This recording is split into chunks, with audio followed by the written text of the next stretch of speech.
नमस्कार विद्यार्थियों, स्वागत है आप सभी का। मैं दीपक साल्वी स्वागत करता हूं आप सभी का दक्ष एमपीपीएससी एंड व्यापम के ऑनलाइन यूट्यूब प्लेटफॉर्म पर। विद्यार्थियों, आज की क्लास में हम लोग महिला पर्यवेक्षक की एग्जाम को ध्यान में रखते हुए आप लोगों के लिए पोषण, जो इसका फर्स्ट टॉपिक है न्यूट्रिशन। देखिए, सिलेबस 2017, क्योंकि इसकी लास्ट जो एग्जाम हुई थी महिला पर्यवेक्षक की, वो 2017 में हुई थी।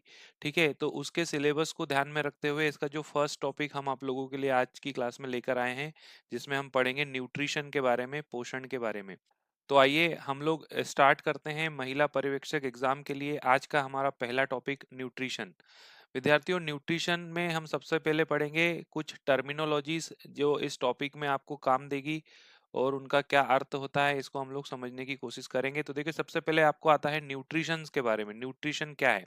देखिए, न्यूट्रिशन क्या है? देखिए, पोषक तत्वों एवं खाद्य पदार्थों द्वारा प्राप्त जो ऊर्जा होती है, उसी को हम क्या बोलते हैं? पोषण कहते हैं।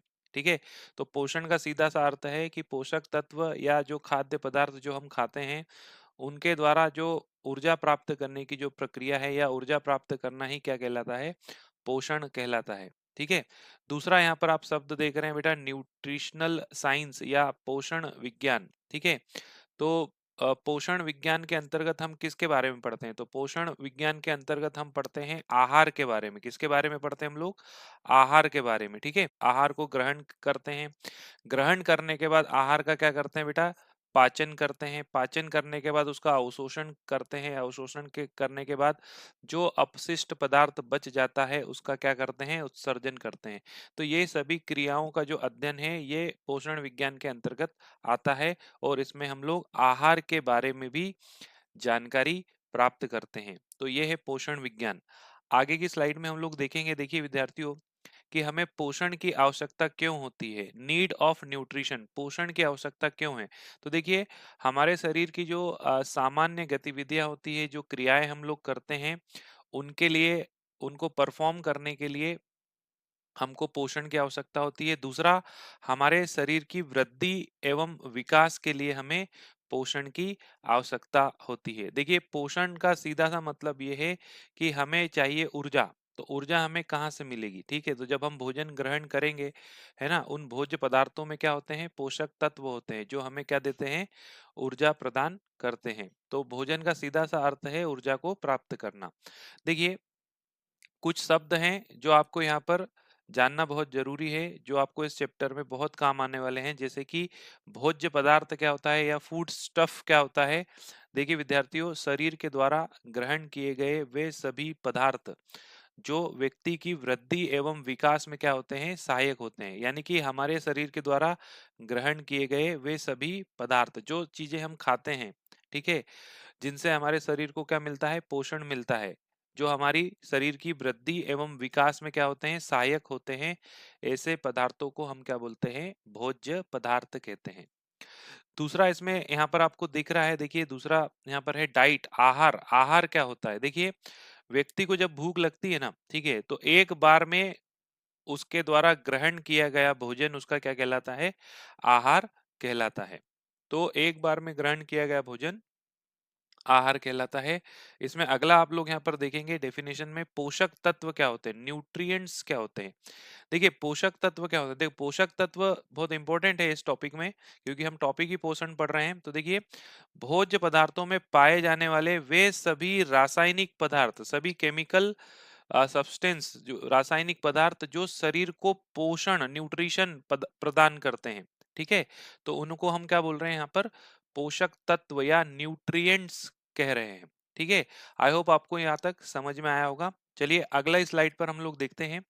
एक यहाँ पर देखो, अभी हमने एक शब्द देखा था, डाइट क्या होता है, आहार क्या होता है। तो भैया, एक बार में जो व्यक्ति भोजन ग्रहण करता है, उसी को डाइट कहते हैं। अब यहाँ पर बात हो रही है किसकी? संतुलित आहार की, बैलेंस डाइट की। तो संतुलित आहार किसे कहेंगे? देखिए, भोज्य पदार्थ जो हम ग्रहण कर रहे हैं, तो ऐसे भोज्य पदार्थ जिसमें सभी पोषक तत्व पर्याप्त मात्रा में पाए जाते हों, या पर्याप्त अनुपात में पाए जाते हों, ऐसे भोजन को, या ऐसी डाइट को, या ऐसे आहार को हम बोलेंगे संतुलित आहार। तो विद्यार्थियों यहाँ पर हम देखेंगे न्यूट्रिशन की कंडीशंस, है ना। न्यूट्रिशन की कंडीशंस देखेंगे हम लोग, कंडीशंस देखेंगे। तो देखो यहाँ पर हमको इतने सारी कंडीशंस, 4 कंडीशंस देखने को मिलती है। देखिए सबसे पहले आता है आपका प्रॉपर न्यूट्रिशन। प्रॉपर न्यूट्रिशन देखिए ये डिपेंड करता है आपकी बैलेंस डाइट पर। यदि आप संतुलित आहार लेते हो, यानी कि ऐसा भोजन ग्रहण करते हो जिसमें सभी आवश्यक पोषक तत्व पर्याप्त मात्रा एवं अनुपात में हो, तो आप जो पोषण ले रहे हो, ठीक है, जिससे आपकी हेल्थ क्या रहेगी, बहुत अच्छी रहेगी। यानी कि आप कौन सी स्थिति में हो, सुपोषण की स्थिति में हो, यानी कि प्रॉपर न्यूट्रिशन आप फॉलो कर रहे हो। ठीक है। एक होता है अल्प पोषण, या इसको हम बोलते हैं अपर्याप्त पोषण, या अंग्रेजी में इसको बोलते हैं अंडर न्यूट्रिशन। यानी कि जो आप डाइट ले रहे हो, जो आप आहार या भोजन ग्रहण कर रहे हो, उसमें एक या कुछ पोषक तत्वों की कमी हो। ध्यान रखिएगा, एक या कुछ पोषक तत्वों की कमी हो, तो ऐसी स्थिति में आप आएंगे अंडर न्यूट्रिशन के अंतर्गत, है ना। यानी कि आप अल्प पोषित कहलाएंगे। आ रही बात समझ में। एक होता है कुपोषण। देखिए ये अलग से एक टॉपिक है, इसको हम अलग से भी पढ़ेंगे कुपोषण के बारे में। ठीक है। तो कुपोषण यानी कि माल न्यूट्रिशन। देखिए इसका मतलब क्या हुआ कि आप जो डाइट ले रहे हो, जो आहार ले रहे हो, उसमें लगभग सभी पोषक तत्वों की क्या है, कमी है। अगर उसमें सभी पोषक तत्वों की कमी है तो आप आ जाएंगे कुपोषण के अंदर, यानी कि माल न्यूट्रिशन, कुपोषण के तहत आपकी स्थिति को कंसीडर किया जाएगा। तीसरा यहाँ पर होता है आपका, ठीक है, ओवर न्यूट्रिशन। ओवर न्यूट्रिशन मतलब देखिए, ओवर न्यूट्रिशन या अति पोषण ये भी एक प्रकार का कुपोषण ही है। जब आप आपके आहार में पोषक तत्वों की अधिकतम मात्रा ले लेते हो, यानी कि जितना आवश्यक पोषक तत्व आपको चाहिए उससे ज्यादा मात्रा में आप कंज्यूम कर रहे हो, पोषक तत्वों को ग्रहण कर रहे हो, तो इसको बोलेंगे अति पोषण। आपने देखा होगा कि ये जो मोटापा होता है, मोटापा, ठीक है, ये अति पोषण की वजह से ही होता है। तो आई होप आप मेरी बात को समझ पा रहे होंगे। तो यहाँ पर हमने देखी न्यूट्रिशन की कंडीशंस, पोषण की अवस्थाएं या पोषण की स्थितियां। चलिए, तो इसमें सुपोषण, अल्प पोषण, कुपोषण, माल न्यूट्रिशन और आपका ओवर न्यूट्रिशन यानी अति पोषण हमने यहाँ पर देखा। चलिए अगली स्लाइड में हम लोग देखेंगे टाइप्स ऑफ न्यूट्रिएंट्स, यानी कि ये जो पोषक तत्व है ये कितने प्रकार के होते हैं। तो देखिए बेटा यहाँ पर आपको ध्यान से समझना है। देखिए पोषक तत्व आपके यहाँ पर देखो, एक तो होता है आपका मैक्रो न्यूट्रिएंट्स जिसको हम बोलते हैं दीर्घ पोषक तत्व। एक होता है आपका माइक्रो न्यूट्रिएंट्स जिसको हम बोलते हैं सूक्ष्म या लघु पोषक तत्व। फिर इसमें आपका वाटर भी आ जाता है, इसमें आपका रफाज रफाज भी आ जाता है। रफाज के बारे में हम लोग पढ़ेंगे।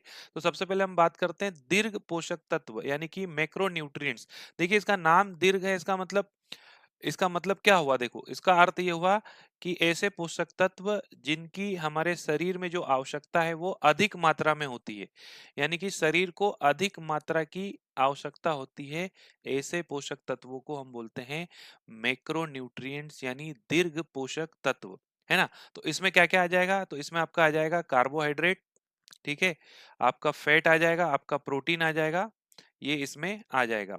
अब हम बात करेंगे माइक्रो न्यूट्रिएंट्स की। देखिए सूक्ष्म पोषक तत्व, तो सूक्ष्म पोषक तत्व या लघु पोषक तत्व का अर्थ क्या हुआ कि ऐसे पोषक तत्व जिनको जिनकी आवश्यकता हमारे शरीर में कम मात्रा में होती है। देखिए होती तो है ही, पर कितनी मात्रा में होती है, कम मात्रा में, बहुत कम मात्रा में आवश्यकता होती है, ऐसे पोषक तत्वों को हम बोलते हैं, ठीक है। मैं आपको यहाँ पर बोल रहा हूँ कि आवश्यक पोषक तत्व जिनकी जरूरत होती है पर कम मात्रा में जरूरत होती है, ठीक है। तो ऐसे पोषक तत्वों को सूक्ष्म पोषक तत्व यहाँ पर हम लोग कहेंगे। तो इसके अंतर्गत आपके मिनरल्स और आपके क्या आ जाते हैं, विटामिन आ जाते हैं। फिर इसके अलावा देखिए मैक्रो और माइक्रो न्यूट्रिएंट्स के अलावा आपका जो जल होता है, देखिए आपको पता है कि एक व्यक्ति के जो शरीर का जो वजन होता है उसका लगभग 70% क्या होता है, उसके शरीर में पानी होता है। उसका जो वजन होता है उसका लगभग 70% क्या होता है, पानी ही होता है। तो पानी क्या है बेटा, देखो पानी क्या है, सार्वत्रिक विलायक है, यानी कि यूनिवर्सल सॉल्वेंट है। और पानी क्या होता है कि शरीर में सभी जैव रासायनिक क्रियाओं में सहायता करता है, यानी कि सभी जैव रासायनिक क्रियाओं में को संपन्न कराने में मदद करता है। आप ऐसे इसको समझ सकते हो।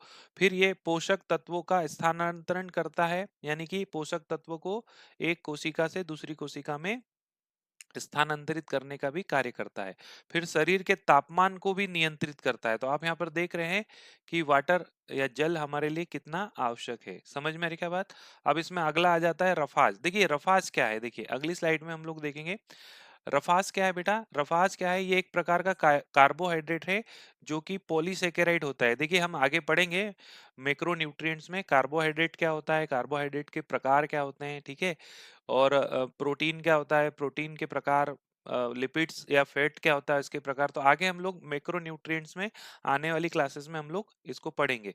तो मैं अभी आपको बता रहा हूँ रफाज के बारे में। तो ये एक प्रकार का कार्बोहाइड्रेट है जो कि पॉलीसेकेराइड्स होता है ना। और इसका एग्जाम्पल क्या है? सेल्यूलोज। देखिए सेल्यूलोज का जो पाचन है वो मनुष्य में नहीं पाया जाता, क्योंकि देखिए सेल्यूलोज के पाचन के लिए एक एंजाइम जिम्मेवार होता है जिसको बोलते हैं सेल्यूलेज। क्या बोलते हैं? सेल्यूलेज। तो ये मनुष्य में नहीं पाया जाता है सेल्यूलेज, ठीक है, सेल्यूलेज। तो सेल्यूलोज का जो पाचन होता है वो घास खाने वाले जानवर है ना, ग्रास ईटिंग एनिमल्स होते हैं, उनमें पाया जाता है। तो ये क्या काम करता है रफाज? तो ये बाइंडिंग का काम करता है ना। जैसे टेंडन और लिगामेंट के बारे में आपने सुना होगा, ठीक है। तो ये आपके हो गए, क्या हो गए? न्यूट्रिएंट्स हो गए। यहाँ पर देखिए बेटा, फंक्शंस ऑफ न्यूट्रिएंट, यानी कि आपके जो पोषक तत्व है इनके कार्य क्या है। देखिए तो सबसे पहला कार्य है पोषक तत्वों का कि ये ऊर्जा प्रदान करते हैं, एनर्जी प्रोवाइडर हैं। आपने देखा होगा कि हमारे शरीर में सर्वाधिक ऊर्जा का स्रोत क्या है? कार्बोहाइड्रेट। कार्बोहाइड्रेट है ना। तो लगभग 70 से 75% जो एनर्जी है वो हमारे शरीर को किससे मिलती है? कार्बोहाइड्रेट से, है ना। आप देख भी सकते हो कि 1 ग्राम कार्बोहाइड्रेट्स में कितनी एनर्जी होती है? तो 4 कैलोरी, 4 किलो कैलोरी एनर्जी यहाँ पर होती है। इसी प्रकार आप देखेंगे कि 1 ग्राम फैट में कितनी एनर्जी होती है? तो 9 किलो कैलोरी होती है। देखिए हमारे शरीर में सबसे ज्यादा हम जो कंजम्पशन करते हैं, यानी जो कंज्यूम करते हैं, हम जो भोज्य पदार्थ ग्रहण करते हैं, उनमें सर्वाधिक मात्रा किसकी होती है? कार्बोहाइड्रेट की होती है। जबकि कार्बोहाइड्रेट से भी ज्यादा एनर्जी किस में होती है? भाई कार्बोहाइड्रेट से भी ज्यादा एनर्जी आपकी फैट में होती है। पर हम कंजम्पशन किसका करते हैं? सबसे ज्यादा खाते क्या है हम लोग? कार्बोहाइड्रेट खाते हैं। यानी कि हमारे शरीर में जो भी एनर्जी मिल रही है, अगर 100% एनर्जी आ रही है तो उसका 70 से 75% एनर्जी हमको किससे मिल रही है? कार्बोहाइड्रेट से ही मिल रही है, ठीक है। यहाँ पर देखिए 1 ग्राम प्रोटीन में 4 किलो कैलोरी एनर्जी होती है कार्बोहाइड्रेट के बराबर। तो न्यूट्रिएंट्स के फंक्शन यानी पोषक तत्वों के कार्य हम देखें तो ये ऊर्जा प्रदान करते हैं। दूसरा कार्य देखिए, ये मेटाबॉलिक रेगुलेटर्स होते हैं। देखिए हमारे शरीर में जितनी भी मेटाबॉलिक रिएक्शंस होती है, चयापचयी क्रियाएं होती है, जैसे एनाबॉलिक और कैटाबॉलिक, समझ में आ रही क्या बात? आगे हम इसको डिटेल में पढ़ेंगे। तो चयापचयी क्रियाओं को ये क्या करते हैं बेटा? नियमित करते हैं, नियंत्रित करते हैं, ठीक है। तो कौन करते हैं? जैसे प्रोटीन्स, प्रोटीन्स क्या करते हैं? ये मेटाबॉलिक रेगुलेटर्स का कार्य करते हैं हमारे शरीर में। फिर तीसरा है यहाँ पे help in body growth and development. देखिए ये जो न्यूट्रिएंट्स है ये हमारे शरीर की वृद्धि और विकास में सहायता करते हैं। तो इसमें आपके मिनरल्स और विटामिन्स आ जाते हैं, ठीक है। और प्रोटीन्स भी इसमें आ जाएंगे। प्रोटीन्स भी आपकी बॉडी की रिपेयरिंग और ग्रोथ और डेवलपमेंट में आपकी क्या करते हैं बेटा? हेल्प करते हैं, ठीक है। आ रही बात समझ में? चलिए और चौथा इसमें आपका आ जाएगा जेनेटिक कैरियर। देखिए आपने जब हम कार्बोहाइड्रेट पढ़ेंगे बेटा, कार्बोहाइड्रेट पढ़ेंगे, कार्बोहाइड्रेट्स के बारे में पढ़ेंगे, तो इसमें हम पढ़ेंगे टाइप्स ऑफ कार्बोहाइड्रेट। तो कार्बोहाइड्रेट का एक टाइप होता है मोनोसेकेराइड। क्या होता है? मोनोसेकेराइड, ठीक है। और मोनोसेकेराइड्स में आप पढ़ेंगे पेंटोस शुगर। क्या पढ़ेंगे? पेंटोज शुगर पढ़ेंगे। तो पेंटोज शुगर 2 प्रकार की होती है, एक होती है राइबोस शुगर, ठीक है। और एक होती है D oxy ribose sugar, D oxy ribose sugar होती है, ठीक है।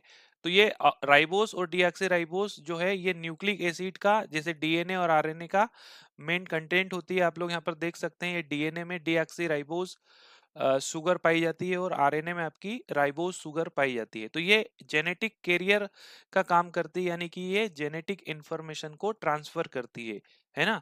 एक पीढ़ी से दूसरी पीढ़ी में ट्रांसफर करती है। तो ये हमने देखे पोषक तत्वों के कार्य, फंक्शन ऑफ न्यूट्रिएंट्स। तो यदि विद्यार्थियों आज की क्लास आपको समझ में आई है तो आप क्लास को जरूर लाइक करिएगा, चैनल को हमारे सब्सक्राइब करिएगा और ज़्यादा से ज़्यादा बच्चों तक इसको आप शेयर करिएगा, ताकि ज़रूरतमंद बच्चों को, है ना, ये वीडियो उनके काम आ सके। तो धन्यवाद आप सभी का मेरी क्लास को देखने के लिए। अगर आपको क्लास अच्छी लगती है तो प्लीज़ आप इसको लाइक करें, शेयर करें और चैनल को हमारे सब्सक्राइब करें। धन्यवाद आप सभी का।